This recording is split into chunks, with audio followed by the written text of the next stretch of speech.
कहाँ खो गई थी तुम? इतना कहते कहते उसका गला भर गया, आंखों से नदी बह निकली। उसकी नजरों के सामने किसी ऐसे शख्स का जवाब आ गया जिससे दोबारा बात करने की उसे कभी उम्मीद ही नहीं थी। बड़ी किस्मत से सालों बाद दोनों एक दूसरे से टकराए थे। दोनों का साथ स्कूल के बाद बिछड़ गया था। दोनों बहुत रोए थे उस वक्त, क्योंकि चाहकर भी दोनों का साथ रहना संभव नहीं था। लड़की के परिवार के सामने ये रिश्ता खुलने के बाद दोनों को अलग होना पड़ा था। उधर लड़की की निगरानी दोगुनी बढ़ा दी गई थी और इधर लड़के को आगे की पढ़ाई के लिए दिल्ली जाना था। पर इतने साल अलग दिशा में चलने के बावजूद लड़के के दिल से वो कभी निकली नहीं थी। कोई अपना पहला प्यार भूलता है क्या? हर पल हर वक्त अपनी पढ़ाई के उन सालों में वो उसको भुला नहीं पाया था। वक्त धीरे धीरे सारे गम भुला देता है और किसी को खोने का दुख कम होता जाता है। उसका भी हो गया और वो अपने करियर को बनाने में और अपने सपनों को पूरा करने में लग गया। दूसरी तरफ लड़की भी धीरे धीरे ये मान चुकी थी कि अब उसका प्यार उसे दोबारा कभी नहीं मिलेगा। सो वह भी अपने घर से कॉलेज, फिर घर, फिर कॉलेज के रूटीन में बंध गई थी। उन दिनों में ना तो उसे फ़ोन जैसे संसाधन उपलब्ध थे, ना ही उनको इस्तेमाल करने की अनुमति उसके घर वालों से उसे मिली थी। मतलब कुल मिलाकर दोनों के पास एक दूसरे से संपर्क का कोई साधन नहीं बचा था। जहां लड़के ने कॉलेज के बाद एक बड़ी कंपनी में नौकरी शुरू कर दी थी, वहीं दूसरी तरफ लड़की ने भी अपने बड़े भाई के स्कूल के प्रबंधन में मदद करनी शुरू कर दी थी। दोनों के ही पास एक दूसरे के बारे में सोचने का समय नहीं रह गया था। जैसे जैसे समय बीतता गया, दोनों ने एक दूसरे के बारे में धारणाएं बना ही लीं। जैसे उसकी जिंदगी में कोई ना कोई तो आ ही गया होगा। इतने साल आजकल लोग कहाँ इंतजार करते हैं। वो बड़े शहर में रहता है, कोई ना कोई तो मिल ही गई होगी। या जैसे उसने मुझसे फिर से बात करने की कभी कोशिश क्यों नहीं की? इश्क होता तब ना करती, टाइम पास था सो क्यों करे। प्यार तो दोनों इन 7 सालों के बाद भी एक दूसरे से ही करते थे। पर इस तरह के स्वयं के ही रचे पूर्वाग्रहों ने उनको एक बड़े अंतर पर लाकर खड़ा कर दिया था। चाहत तो दोनों को ही एक दूसरे की थी, पर इंतजार करना खत्म कर दिया था उन्होंने। और जैसा कि स्वाभाविक है, हर इंसान को एक समय के बाद किसी न किसी की ज़रूरत महसूस तो होती ही है। तो लड़के ने अपने पीछे पड़ी एक खूबसूरत प्यारी लड़की को थोड़ा बहुत समय देना शुरू कर दिया था। समय के साथ बदलते हुए उसके घर वालों ने उसे एक फ़ोन ज़रूर दे दिया था, जब से वो अपने भाई के काम में हाथ बटाने लगी थी। पर अब वो उससे अपने प्यार की दुनिया को दोबारा छेड़ने की हिम्मत नहीं जुटा पाई, क्योंकि मजबूरियां तो आज भी वही थी, जाति, कुल, खानदान। इधर लड़की के घर वालों ने कई सारे मैट्रिमोनियल वेबसाइट्स पर रजिस्ट्रेशन करके लड़की को अपना पार्टनर चुनने की छूट दे दी थी। छूट जिसमें उसे कोई आज़ादी नहीं थी, बल्कि अपनी जाति, धर्म, समुदाय से बाहर जाने की इजाज़त नहीं थी उसे। उस मैट्रिमोनियल वेबसाइट पर उसे कुछ लोगों ने पसंद किया, कुछ से बातें भी हुई।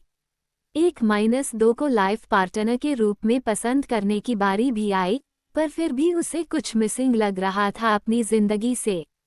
उसने परिवार के हिसाब से शादी करने की और लड़का फाइनल करने की कोशिश तो की, पर एक दिन अचानक उसका दिमाग घुमा और उसने सबको ब्लॉक करके अपनी प्रोफाइल बंद कर दी।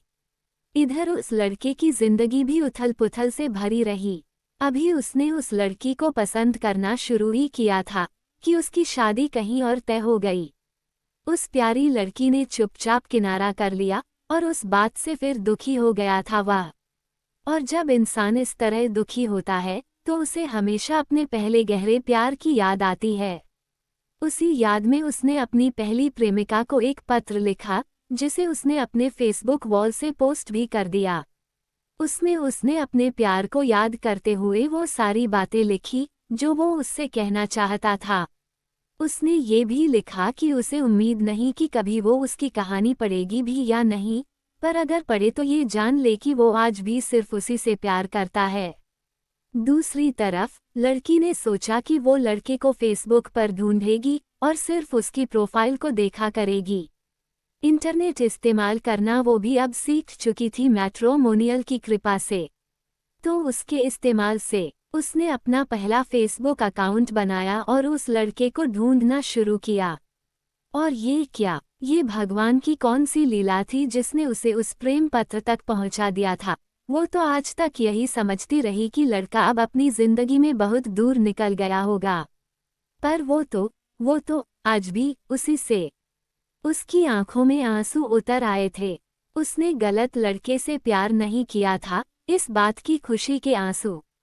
वो आज भी उसी से प्यार करता है, इस बात के आंसू।